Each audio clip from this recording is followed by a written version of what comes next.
Let's go. What's up, everybody? Welcome to Bingetown TV. We are back with episode 7 of our coverage of Peacock's Vampire Academy. Boys, this was a great episode. We've got a huge reveal. We've got a huge scandal now with our girl Sonia. I can't wait to talk to Janetta about that. At some point, I was 2 seconds away from DMing her on Instagram today and being like, yo, girl, what is up? But great episode. What'd you guys think? Good episode. Yeah. I mean, the reveal at the end really brought this episode home for me. I think the Strigoi attack was good. We get some lore with Saint Vladimir, which we've been asking for. I think all in all, like all the information they gave us this episode, I was great with. It was exciting. Yeah. Again, just the lore dump. I was all in on this episode. Yeah, this episode definitely jacked my perception of the show way up. I mean, the big reveal, which we'll just say it now because it's so huge and so fresh in our mind. Rose has been dead this whole time. That's fucking nuts. That's insane. And I love it. It's right. It's been right in front of our face this whole time. It's one of those things that, like, when you see it, you're like, oh my God, how could I get no hints? But at the same time, never in a million years would we have guessed it. But nobody else survived the car crash. Well, Rose, it was just so cool. It makes so much sense. I absolutely loved it. And I just get my opinion of the show just keeps getting higher. Let's just clarify. Dead the whole time, or dead and then was revived? Yeah, she got resurrected, they said. Yeah. So she is alive. She was dead. Sorry. In the wake of the car crash. I didn't mean now she's like alive. a She was brought zombie. back to life. Yeah. She's dead. Yes. No. Sorry. No, but You ruined the reveal, dude. I know. She's not a zombie walking around. She's herself. So we're going to split this into 2 buckets. We're just going to knock out the politics with Victor, the Queen, and Tatiana all at once. And then we'll get to the juicy stuff, because the kickoff of the episode with Rose and Dimitri was good stuff. I was watching that kiss and I was like, no. Okay, we have many people tweeting us that she is of age. She is 18 years old, which is very helpful. So apparently in the books, she's not 18. And so the world, it's a little problematic. But when they created the show, they wanted to make sure that she was 18, is she 18? Yeah, she's 18. So so that year makes the entire difference for everybody. That's cool. And it's not weird. So, now everyone needs to tweet us. How old is he? So old in the books, enough. I looked it up, and in the books, did I say he was 24 and 17? Was that the age difference? I think so. I believe so you that, assume he's still 24, she's 18. Yeah, that would be someone graduated from college, is going out with a high school senior. So do I like it? No. Is this a relationship that I'm gonna cheer on wholeheartedly, unconditionally? Absolutely not. I'm way more invested in the ongoing saga of Lissa and Christian. But you know what? We're gonna get to that. You just stabbed me and Kathleen in the heart. That's a hot take. Me and Kathleen were so excited, and you just drag us back down to like mildly amused. I'm a hater, you know? Dude, I fucking love this. Are you kidding me? Hanging out on the stone parapet, no safety railing, so a little bit of danger in the relationship too. Yeah. God damn. I don't know. I loved it. I fucking loved it. We got Paula Abdul, we got Randy Jackson, and I'm just gonna have to be the Simon Cowell for this relationship, and that's just how we're gonna approach it. That checks out. All right, before we get there, we'll talk the politics. And this was actually really interesting.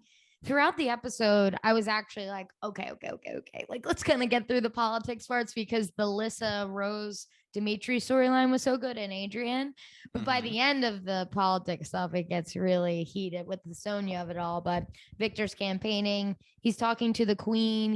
He wants her to vouch for him, to declare for him. And she will, but for the rest of the votes, he needs to make sure he gets them himself. But as he's campaigning, it doesn't seem like it's an issue. Everyone's like, fuck yeah, I don't want that bitch Tatiana here. Like, she's crazy. We don't want that. But then all of a sudden he's sick again, which is crazy, because if Sonya's going to have to keep healing him, that's like, he's not actually cured if she's going to have to keep healing him. Yeah, I thought that was a one-off thing. So I was surprised how quickly Victor agreed to it. Personally, I thought he would have been like, wait, this has to happen every week. No. Yeah, a little bit weird, that whole situation. But clearly it's not going to last for long because we see what happens with Sonya. It's also like Sonia's acting like the only good she could ever do in the world is heal Victor. And I get that, like, one, it's her dad. So that's a whole thing. And two, we really need Victor to win this election because Tatiana is going to wreak havoc for the church and stuff like that. So, of course, we're like, yeah, heal him. But also, it's like, Sonia, girl, you got so much more to give in this world. Don't put yourself in a corner. It's all because of Mikhail, dude. It's all Yeah. because he and she's like went off the deep end a little bit, and so before we get to like the real big Sonya questions, let me just ask you guys one question about the queen. I wasn't so hot of the fact that she just rolled her feeder right Oh, off yeah, her onto the brutal. floor and looked at her like an object. I mean, I understand she's the queen and a royal, but I was like, we need some Dampier and royal, love going on here, not this disparity. Have they discussed before what the queen was talking about? How the feeders experience euphoria post feeding from a vamp, No, or is that the first time? That's kind of a cool thing. And yeah, yeah, it was messed up. She just pushes him, but yeah, if he's like high off his balls, it's like, yeah, that's true. And she's the drug. You're welcome. mhm. But yeah, that's the first time we've seen them like kind of like getting bit, but we didn't know why. So that's Yeah. that's a really cool reveal. Yeah, I liked that too. But the queen's a bad bitch. I really like her character. Love her. And she's approaching this delicate political landscape perfectly for a monarch who's on the way out. She's not trying to make any waves or taint her legacy. She's just staying neutral and playing it by the book. Yeah, and that's the cool part. She's not overstepping. She knows Mhm. exactly where the line is because, like you're saying, she is a bad bitch. No And- matter what I think about her, like thoughts on Dampiers or feeders or whatever. And we have to like her more because behind her neutrality, she is pushing for Victor. Like, she clearly wants Victor to win, but she is maintaining neutrality. Respect it. And I liked that we got the scenes between Tatiana and her aunt, and then again, the Aunt Irene with the queen. I needed that. I Yeah. think for a while I was like, I get why we don't like Tatiana, but I need to know like, more why. Like, what does she actually stand for besides these like outlandish claims at court where she's like, only royal moroi matter and fuck the Dampier type deals, you know what I mean? Like, she's Yeah. always so I liked that I didn't understand how divided it is between the church and what the church and just Church like, and state, or church and the crown. state. Yeah, right. Like, I didn't understand that, and it like her Irene being like, Tatiana is the only candidate that the church will like stand. So do whatever you want, but the church is going to turn against you if you don't do this. And I was like, shit, that made it way more. I was Interesting. wondering how Tatiana was able to just steamroll over Irene. I'm wondering if she has dirt on Irene, who is her aunt, right? Mhm. Yep. Yeah, The conversation between those two was completely controlled by Tatiana. She's like, bitch, you're gonna do this. Go to the queen and petition for me. And then she just completely went on and did it. But the Right. conversation between the aunt and the queen was perfect. Loved it. yeah, and it really actually shed some light on the church too, which we saw the rituals, we saw Mia getting her hand stamped and stuff like that, so we kind of knew a little bit about it. But for me, this is the first time that I actually really picked up on it's like called like the Elementalist Church or something like Mhm. that. So literally, they believe that there's balance in like the four elements out there. So it makes total sense that there's a fifth element, spirit. They're trying to throw water on that before it gets out of control because that destroys their entire base of their religion. Agreed. But obviously the queen got like, she was like, well, fuck, no, I can't do this. Victor gets warned before by one of the other voting heads, that she said, listen, like, Tatiana and Irene got to the queen. She's no longer backing you. You need to, like, sorry, brother. And he's like, fuck. So he goes to the queen and he's like, what the hell? And she's like, I can't do anything, but I have one trick up my sleeve, which is going to be so dope. She suspends the caucus. It's going to be a royal trial. It's going to be fucking sick. I hope it's next episode so we can get to it. I'm so pumped. Yeah, I hope it's next episode. And given the pacing, I wouldn't be surprised if it is. But mic drop moment. Even when she was cornered, she knew she had an option, and Tatiana looked scared to death when she heard that come out of the queen's mouth. So she's nervous, and if Tatiana's nervous, I'm happy. What are we thinking? We thinking like Wizards of Waverly Place type trials? Like they're gonna be like jumping across platforms, or is it gonna be just like a debate? I think it's I hope it's not a debate. That would be lame as shit. Like a presidential campaign, like debate. I don't even know what to expect, truth be told. I'm excited for it though. You're right. The pacing of this show is so fast. That's why I like it. Like Yeah. it's like The Boys. Every single episode, plot is moving, every scene matters. Like they are getting from point A to point B very quickly. I love that. Mm-hmm. That's good. That's a good point. Okay, so for the last part, which is the Sonya stuff, which we skip. So she's like sprinkled in between. She heals Victor, and then the feeder comes in, and it's right after she's kind of losing control a bit. And I'm like, fuck no, don't come in there. I knew it. I knew she was gonna do that. And then, so what now? Okay, we skip, and the feeder's dead. Do you automatically turn Strigoi, or are they gonna have to punish her? They're gonna have to punish her, right? And turn her Strigoi. Based on the rules set out first two episodes, whenever they established it, it's if you kill a feeder by feeding, you turn Strigoi. We don't know like how quickly it happens, but I mean that's the assumption. That said, they purposefully didn't let us see Sonya after it, so who knows? Yeah, that's definitely how I understood it. We might be completely wrong there. But I don't know how long the process takes, but I'm pretty sure. Like when I watched this, I was like, okay, so like the deed's done. There's no going back, as far as I knew it. That said, all bets are off for spirit users, I feel like, at this point in time. And if the darkness is taking over her, this Clarice woman was describing the darkness as like death itself.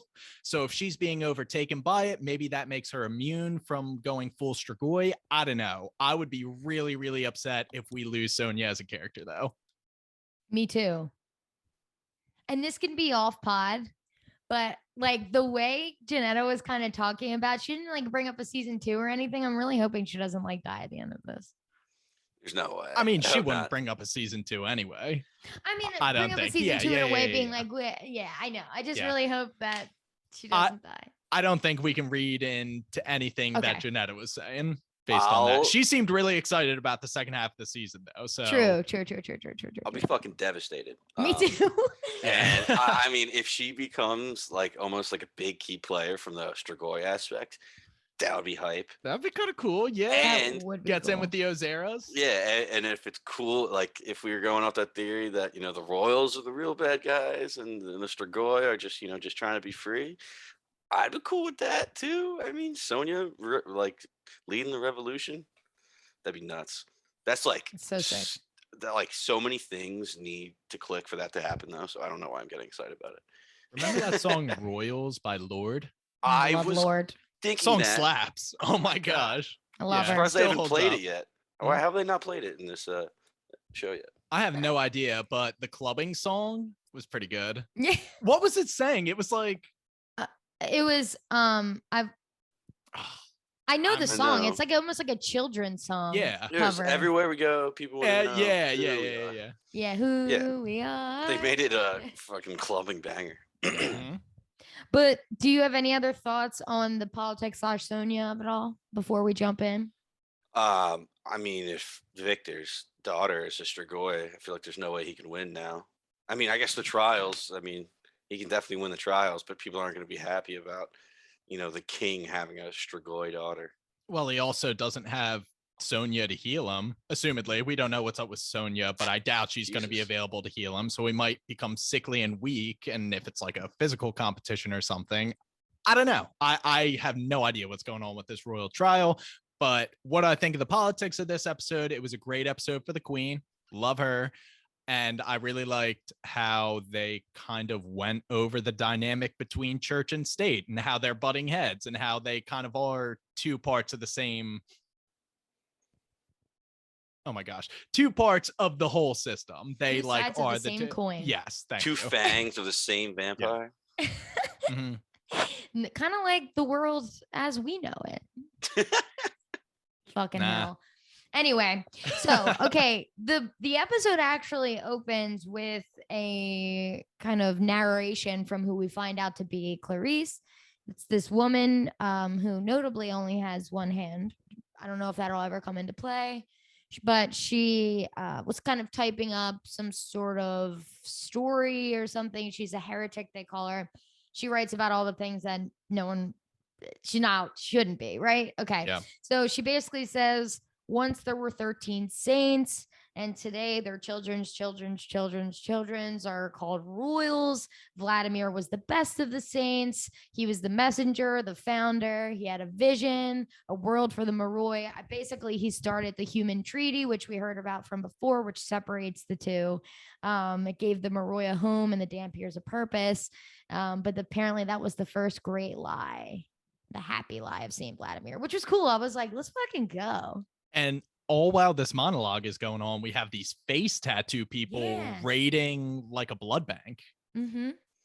Well, to clarify, I think she was paying off somebody at a blood bank, and those two tattooed people were chasing her. Yes. Oh, is that what it was? Okay, She that dropped went it, over and my then head. they ended up getting. She picked them up and got away, but one was left over or something, and they. That was Clarice, though, that like hissed at the guy. I believe so. Yes. Okay, cool. Yeah, I thought so. One little small comment on the monologue. I'm almost glad that they didn't give us all of this background on the saints and who the Saint Vladimir was until this episode, because now we get the world building. If they gave it to us like right on episode 1, I'd be like, I don't understand any of this. This makes no sense to me. So it's interesting that they waited this long to give us some background, but I actually really enjoy it. Yeah, so then this is the scene I was actually talking about, the hot one. So Rosa and Dimitri are flirting like hard, and it's like gorgeous outside. And the set in this, there's a scene with Dimitri with the water behind him. I think it's maybe the one where they break up later.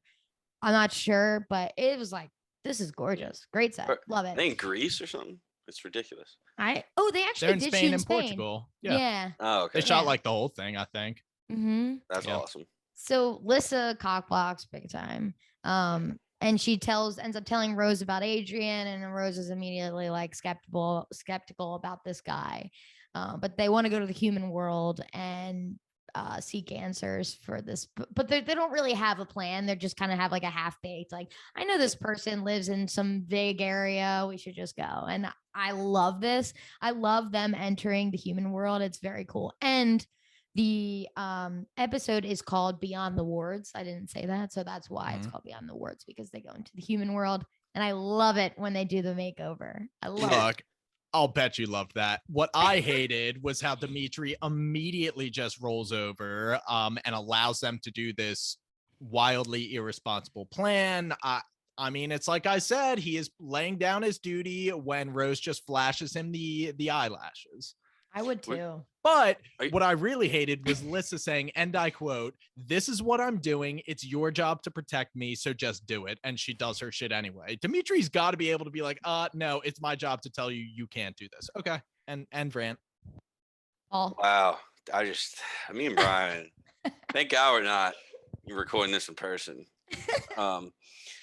Dude, stop hurting on my boy, all right? He's just trying to fit in. Maybe Rose is giving him a little bit of leeway in his rigid rules.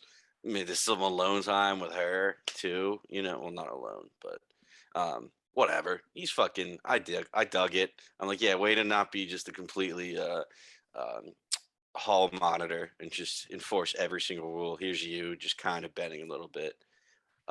And yeah, I mean, Lissa was just going to walk out. What's he going to do? Not go with her? So, yeah, I don't think he has the powers to like detain her. Yeah. So they can do whatever the fuck they want. And all of this is just a good example of why the setup sucks for Dampiers. Like, Dampiers have like the shittiest job ever. They don't get their own lives. They don't really they have to protect at all costs, but the Moroi treat them like shit and they just do whatever they want anyway. So Brian, I'm like half on your side that Liz is annoying, but I also think that Dimitri is hot and can do whatever he wants, and I love that he went. So I'm 50-50. Yeah, I'm with the other side of that 50. Dimitri's Yeah, hot and can do whatever he wants. You say 50-50, it seems 10-90. Well, it's the power of Dimitri, man. I don't know. He has No, that effect. I know Dimitri's power. He's a beast, dude. He's a beast. But someone's got to throw some cold water on the situation, and that's going to be me. Well, it was fucking Adrian. Adrian was really cooling everything off because when it gets revealed that Rose is going to be his guardian, he's like hitting on her, and he's like, "Hello, Dampier," and like. Yeah, I was getting pissed for Dimitri. I was like, if I was there, I'd be like, yo, Dimitri, like, when we talk to this boy, tell him to back off a little bit, back off your girl. But he handled it cool. Mhm. He knew Rose was like, wouldn't fuck with Adrian. Rose is so cool. She's like, where did you find this guy? Like, she's so unbothered. You can't win her over with like frills and stuff. Although the car did entice her. And when she was like, I'm driving, I'm like, does she know how to drive? I'm so glad they said it. Cause I was like, I thought the same thing. Yeah. I haven't seen you like see a car like more than once or twice besides Victor. So yeah, that was funny. So they get in the car, go into the human world beyond the wards, if you will. And Rose and Lissa are just marveling at the crowds of humans. And I keep forgetting that they are so isolated that Lissa even says, I've never seen this many humans before. And it's like a semi-busy night in kind of a medium-sized town. Yeah. So, and that takes us to the makeover. When she says when they get there, I've never been in a place where I didn't know someone, I was like, wow. Yeah. That's sad. And again, and believe me, Brian, I understand why the age gap is like annoying. But if you have like, how many vampires are there? Like, I mean, obviously pick one more age appropriate. Yeah, there's enough to find someone more age appropriate who isn't your teacher / isn't your student. So why don't you just put that one right back on the shelf? Completely different world. Okay, I do want to say that when they're in the car, we get the reveal, which I don't know if this was obvious before, but it confirmed it for me, that not all spirit users have all three of the powers, which I liked. So there's healing, there's compulsion, and there's dreamception, basically. Mm-hmm. And there might be more, but those are the three. Or I guess what's the fourth that we found out? Spirit bond. Yeah. Which was cool. So only Adrian has the dream, but Lissa has the other two, which is cool. Yeah, and Adrian, who we thought was going to have all the answers, was like, "Oh, you can heal." Like he was completely blown away by that aspect too. So this was something that was definitely new to me. I thought if you were a spirit, you could do everything. So it definitely explains why Sonya might be not being able to do what Lissa can do. So I liked it. And I like Adrian a lot. I mean, we liked him last episode, but we got a lot more of him, obviously, and him acting casual and cool. And he's a beast. Rose, if you see me in any of your dreams, just know that it's not me dream incepting you. It's just because you got feelings for me. Beautiful. Legend. Such a good line. When they get to the club, they kind of split up because they don't want the Dampiers, no muscle or whatever. Leave your muscle outside. So Lissa and him go into the VIP section. I love that Rose doesn't even pretend like she's not muscle. She's like, yeah, because she probably could have just walked right in because she's fucking hot. But no, she's like, I am muscle. I love that about her. But Dimitri's freaking out about like he can't map the area. He doesn't know all the entrances, exits. He's like freaking out, and all Rose wants to do is just grind all night. But inside, I love the drop that there are more eligible bachelors for Lissa, not just Jesse Zeklos, because she's like, what am I supposed to do? Marry one of these dweebs? He's the only one and he's the worst. And she's like, well, you got to think of the names that are left off the list. Those are the fun names. Adrian just knows how the Maroi work. He's like, that was not all the eligible people for you. I'll hook you up with the fun ones. It was very cool. I loved that. Yeah. He's the man, like we were saying, in regards to Rose and Dimitri. She's trying to get him to loosen up. But exactly what you were saying, Kathleen, all I could think about is this is like Dimitri's nightmare. Like this is completely new place. It's completely packed with a million people. No idea. There's a million doors. You have no idea where they go, and you're not even watching your target anymore. Like when you Rose is an absolute liability. She just wants to grind and offer you shots. Exactly. To She cross doesn't over, care about the entry points. Are you kidding me? to cross over to our midnight club. Dude, she's thinking with her hoo-ha right now. Rose She only is cares about her entry points. oh my And- god, Lane, nice one. Yes, and- that was a good one, Lean. And she's like trying to get him to dance, and I'm like, all right, yeah, that's fine. You're trying to be cute with each other, but like also he has a point. This is completely new atmosphere. But she had the whole excuse, I'll feel it in my gut if any trouble comes by. And she sure does. enough, yeah, while they're dancing, finally Dimitri's starting to loosen up a bit. She gets the gut feeling. And I love that Dimitri immediately is like, is it Lissa or Strigoi? Come on, I've been around you enough to know what happens when you have this gut feeling. And we were asking for that last episode. There's no way Dimitri wouldn't have picked up on it by now. And he did. So good writing. Perfect. Yeah. The Strigoi just with his hood up in the club is like the funniest fucking thing. I'm like, how is he able to be so calculating that he's not just ripping humans apart a lot? You know what I mean? Yeah, they even said that. They said, there was a whole feast back there, human feast. Why were they concerned with us? Yeah. So we're really getting the Strigoi actually being, competent and not just wild feral beasts. But all I could think about is if he did walk in a club like that with a hood, I bet you some drunk dude would be like, dude, Halloween's the next month. Like try to high five him, like not take it like he's an animal at all. How did he get past the bouncer? Literally. Does he have an ID where he looks like it? Yeah. Red eyes? Okay, yeah. Yeah. He turned the bouncer into a Strigoi. For sure. Yeah, that's no way you're 6'2", bro. Yeah. All right, sorry. No, it's good. So this is also a moment where Lissa, I guess, finds out about her and Dimitri. Like she had no idea before and was like in the car. She was like, "What was that?" Which I loved. So cute.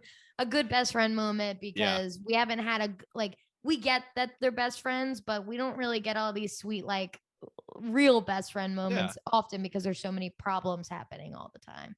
So that was cute. But moving forward, wait, where are we at? They leave the club, they hop on a ferry, and it drops them off at like a sketchy place, and they walk a couple blocks and they wind up at the heretic's apartment, and her name is Clarice Swearani, something like that. So and they knock on this. Go ahead. Sorry, just to clarify, did they get this address, I'm assuming, from whoever they were meeting in that club? I think they just got the address. Here, go here. Like off screen, I assume. Pretty convenient that happened off screen when that was like their biggest problem in the early goings of the episode. Yeah. Where does this chick live? We don't know. Dude. Yeah. Well, they made some creative choices. They showed us what we wanted to see. That was the grinding, not them figuring out where Clarice lives. And they got it right. I digress. Yeah. So before we do this, I just want to talk about Dimitri's little story he tells on the ferry. Basically, this is why he wants to follow the rules. He was 13 and he got furloughed. He went to visit his mom and his sisters at the communes, I assume. And the Marui, who was his father, or quote unquote sperm donor, basically, was also there. And he had heard him basically like roughhousing with his mom, taking stuff out on his mom. And then Dimitri lost control and basically probably beat the shit out of him, is what I could read between the lines. And the anger scared like everyone. He saw the fear in the dad's eyes. He saw the fear in the moms and the sisters, and he was scared himself. So that's why he needs rules, because he feels like freedom will just make him like, he doesn't know how he's going to act. He lost control. He doesn't know how he's going to act. So I kind of appreciated that explanation, because it's like, why is he such a stick in the mud? Okay, at least there's some receipts. Yeah. People want to see the Hulk, bro, not Bruce Banner. Yeah. You said it, Paul. Barney Stinson yes, at the intervention. Yeah. Dude, absolutely. This turns Rose on. She's like, "Oh my God, you're telling me, and you have a dangerous side? Oh God, dude, like you could be any more dreamy." Personally, if you, as a 13-year-old, beat the shit out of a grown man for beating up a woman, that is not cause to change your entire life and indoctrinate yourself to live by this code. Nah, that was good looks, dude. But Yeah, pretty good thing. he turned into a dutiful man, so no complaints. It's a good backstory. We need It's like an anime backstory, like a 13-year-old beating up. Yeah. So when they arrive, Clarice wants nothing to do with them, and Adrian's like, "Well, she's gonna use compulsion, basically." Yeah. and I like that Lissa was like, I think Rose would have been really disappointed in Lissa if she just compulsed her right away. That would have, and us, we would have been as well. It's nice that instead she just threatened her with compulsion. She was like, "I choose not to, but I could make you if you want." And I don't know if it was the excitement of, I think she called her a messenger. But I don't know if it was the excitement of seeing one or just she respected the fact that she didn't, force her to. She was like, "All right, come in." That's actually a good point, because they referred to Saint Vladimir as the messenger. So I'm wondering if compulsion is like, even amongst spirit users, is like a 1 in a million thing. Maybe. It seems like it. That's like the most legit power. I mean, healing is out of control too. That's healing also seems to take its toll. Compulsion we haven't seen yet too much. True. I don't know. True. Yeah. We had the line earlier, we talked about it a little bit, where Adrian was like, "I could feel you pulling on my subconscious when you used it on me, last episode." But like, he couldn't really do anything about it. I wonder if you could like ever get the defense enough, like being aware and being able to defend against it. I guess we'll see. But that's all I could think about is this chick, against Clarice, right? Compulsion. Yeah, like if she knew like a defense of how to use it. All we know so far is it didn't work on Adrian. I would like assume, spirit users are immune, but it didn't work. I mean, No, he was said able to understand that it was happening, and I think he just chose to give her the tour anyway. Okay. It was like a little tickle. He could feel it itching at his subconscious, and he was like, "Get out of here." Yeah. Hit the bricks. But let's see some art, honestly. Yeah. So Clarice is now helping them. They're maybe looking at some drawings or something, and they want the truth about Vlad. She walks them through compulsion and dream walking and healing, and then the fourth corner ends up being the spirit bond. She talks about faithful Anna, which I think Adrian talked about in the last episode. You kind of called this. You made the association between faithful Anna and what's going on with Rose. So clap to you. That was good. Thanks, bro. That was pretty hard. Yeah, you should be, man. I mean, this was so fucking hype. Vladimir was passing it to Anna, which is crazy. I mean, Lissa realizing that she's been passing it to Rose was enough of a thing to me, just in general, to be like, "Oh, it's a spirit bomb. That's sick." Like, but she's passing the darkness. That's not great. And all this stuff, like, let alone the fact that she resurrected Rose. This was cool enough of a reveal for me without the little whisper. I didn't think we were going to hear what Clarice whispered to her until later. I'm so pumped that they dropped it at the end of this episode. Yeah, same. I was very hyped. They didn't make us like long for it, thank God. But just to go back to the Sonya and that darkness, that almost scar that looked like it was spreading on her chest, last episode, and now that earlier here, it seems to be just like spreading to the rest of her body. I assume that's what almost might happen to Rose if she just, or Lissa, if she didn't pass off the darkness. You get that scar, you get that black pupils way more like ferociously, I guess. So maybe just by splitting it between the two, they're both equal or able to bear it. But I don't know. I was thinking, like, damn, is Rose gonna like die? Like, is she gonna just get all the darkness and then do what Sonya did? Yeah, I'm not sure how this is going to impact the Shadow Kiss compatriot, which is Rose, obviously. Yeah, I don't know. Excited to see it. Or maybe I'm not. And I think what Lissa is trying to do, her approach of distancing herself from Rose, is maybe an attempt to break the spirit bond. Maybe if they have some distance between them, like they're not BFFs anymore, spending all their time together, the spirit bond could break. But I don't know. She's pretty shadow kissed, man. Yeah, big time. Yeah. So Strigoi are attacking at this point. It's noteworthy that Rose and Dimitri are outside while Lissa and Adrian are talking to Clarice, because off screen, Dimitri's just like, it's time to catch me up on what's been going on with Lissa. And I think off screen, they have a conversation where Dimitri is completely filled in about the spirit user stuff, etc. And he's just kind of coming to terms. There's no way there's a fifth element. Oh my gosh. It's like, come on, bro. Yeah. There's a fifth element. It's because like it's gonna shatter his whole world and the code he's been following. So he's just in complete denial. But important to know that Dimitri's caught up. Agreed. And just to go back, before they get into Clarice's apartment, there's a little girl playing soccer. And I really thought it was going to be like a sneaky Strigoi. Just in general, I was like, oh man, I really thought she was going to be a Strigoi. And then all of a sudden they turned her. I was like, they got the soccer player. Fuck.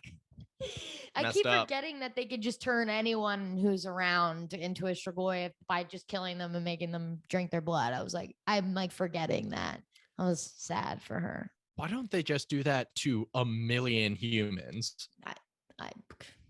Who's to say? Whatever. Yeah, good point. But Strigoi attack time.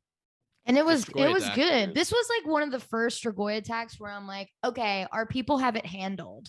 Every other Strigoi attack, I'm like, these Strigoi are beating our asses. Like we need like 4 guardians per Strigoi for it to like make a dent. But at one point, Dimitri, when Rose goes into the bathroom to kill the baby Strigoi, he kills off 2 at a time. There was 2 against him, and he kills both. I was gonna say this was a big Dimitri episode for me because I was hype that, or I should say, I was pissed that the episode with Mikhail, it was Rose and Dimitri against Mikhail, and like you were saying, Kathleen, Mikhail was beating the shit out of both of them. Like they barely won. So I'm like, fuck, you need better odds than 1-1. But then here, you get Dimitri able to actually handle the situation with like 1v2. So I was happy to see that my boy can fucking sling it.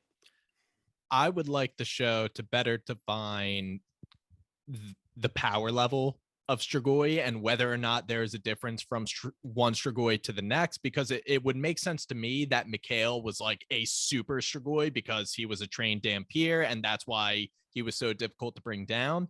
Okay. But using that as evidence, Dimitri got his ass handed to him by Mikhail, so there is 0% chance he would ever be able to handle 2v1 Strigoi. So they need to define why some Strigoi are weaker than the rest. Correct. Agree. Totally. But it's handled finally. Yes. Go ahead. Also, Paul. Big moment in the bathroom. The child Strigoi in the window actually finally gets murdered because Rose doesn't do it because she's hesitating, and our girl Clarice is actually an elementalist, and she uses her fire. So correct me if I'm wrong, but did she lit the lighter with the good hand, and then she used her amputated arm to control the fire? Is that what I saw? There was a lighter, 100%. I'm not sure how she used which hand. Okay, because I thought I saw the lighter in her bad hand. Maybe I'll have to go back and double check. But I just was wondering if you get your arm strapped off or whatever, does that mean you can't use any powers? And good call. Noteworthy Rose stuff. She hesitated twice. Once when Lissa was calling her name in the bathroom, she looked at Dimitri and was just like, but I care about you more, Dimitri. And then after 10 seconds, she went to the bathroom. Strike 1. And then strike 2, she couldn't kill the Strigoi because it was a kid. Can't hesitate. Agreed. And that comes back later. I mean, no, actually it doesn't. Yes, it does. Dimitri calls her out. He's like, you can't be hesitating. Yeah, the dumping scene. Yeah, the dumping scene. But before we get there, Clarice, so first of all, they're leaving those bodies all over the place. Just like they're like, hey, we gotta go now. Thanks for the tip. Yeah, crazy. Right. If I was Clarice, I'd be like, fuck you guys. She was like that. Yeah. Because Alyssa was just like, you could just clean up like 2 dead guys on your living room. That's not that bad. Yeah. I was like, Fucking you Lissa, guys, am I right? Come on, girl. you guys you're sound right. super Grow naive up. right now. Yeah.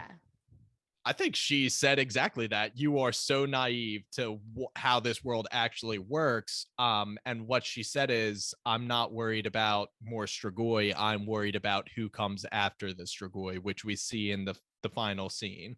Yeah. She's like, you've ended my life here, or something of the Mhm. sort. And she's like, and now I'm going to do that to you, basically. And she whispers something in her ear, which we later find out is the holy devotion of Shadow kissed Anna. So the spirit bond was the fruit of Vladimir's ultimate sin, and resurrection was the ultimate sin. So she then finds out that, well, we don't find out till later. Should we save it? The story of what happens Fuck it. Everybody with the knows. resurrection? The car crash, which is the biggest part of the mystery of the show so far. Are we to believe that that's the last thing? That's what Andre was trying to get her to remember? Because No. I want something that Andre's Yes. involved in.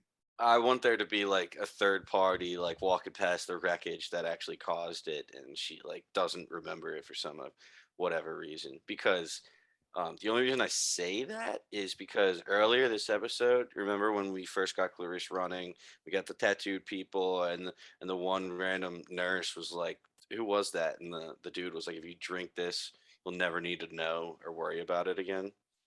I don't know if that was like mind wiping or just like gonna kill him. Yeah, I don't know what's up with that. I have no clue what's up with those people at all. Correct. But yeah, if you Agreed. could wipe somebody's memory with like that, then I don't know. Would that have a That's big what I impact going assumed it forward? was, Men in Black style. Yeah, so I don't know if somebody came in at the car crash and just was, but I don't know. It's too much shit. Yeah, she was like, "Here, take a shot, take a shot." Rip this. But yeah, the next scene is Dimitri breaking up with her.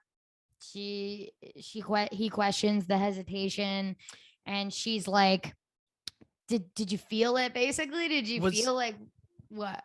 Was that an official breakup? When did they say they're broken up? He's cutting it off, right? Body language. You couldn't read that body language, Brian. She says, could you feel? Fuck off, Paul. Could you? Yeah. She says, could you feel like what we could be? And Yeah. he said, every second of it, but no more. Oh, okay, yeah.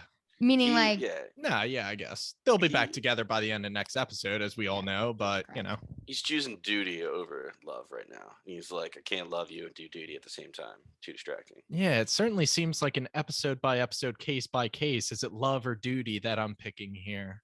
You know what, Brian? You're a piece of duty. You know that? Damn right I am. I take it So- as a compliment. we have some quick scenes. The face people dropping the Strigoi, little drops disappearing. Crazy. Just evaporate. Like holy water? Like what was that? Yeah, wild.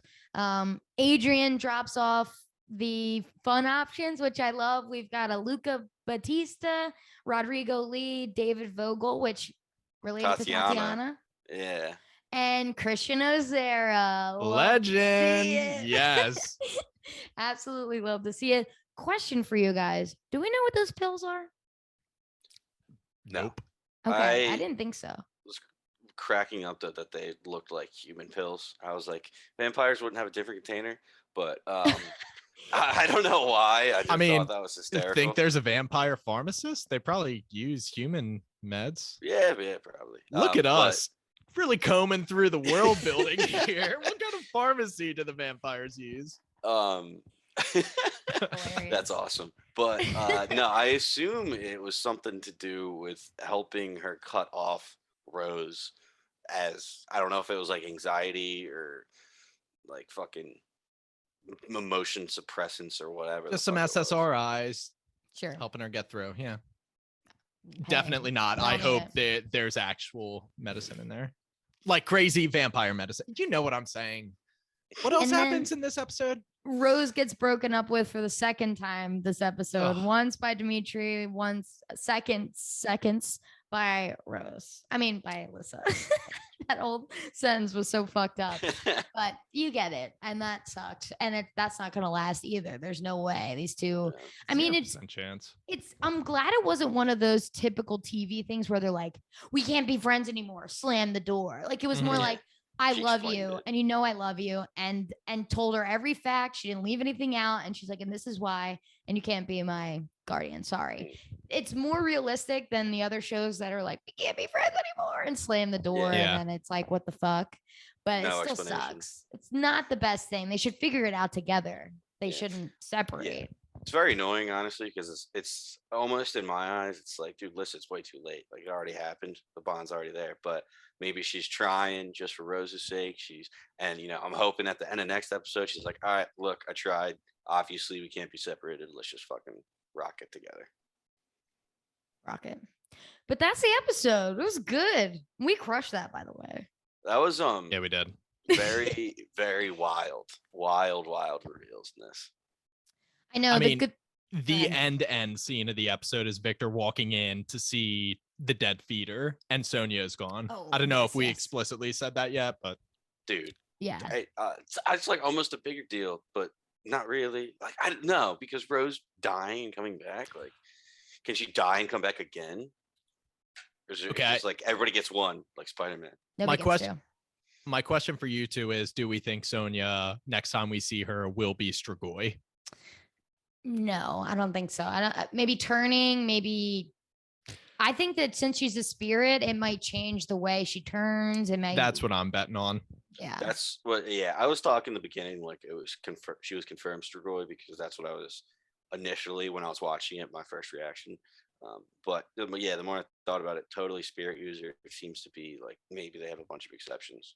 So who knows? Yeah. Good episode. Great episode. I think that if Sonia's either on the lam or turning Strigoi, Victor's not going to win this election. He's going to be a little freaking preoccupied. The Yeah. fuck? He needs to get his game on for the Yeah. royal election trial. Royal trials, yeah. Yeah. Also, give me some Christian. Give me some Christian in the next Yeah, episode. no Christian this episode. And Or Mia. Mia. Did we Yeah. see him last Meredith. episode? Yes. Yes, he was with Mia. Right. Yeah. Well, Mia still has to deal with her Jesse Zeklos situation, so I would hope to revisit Nah. that. It was. Oh no, branded. she got branded. I'm sorry.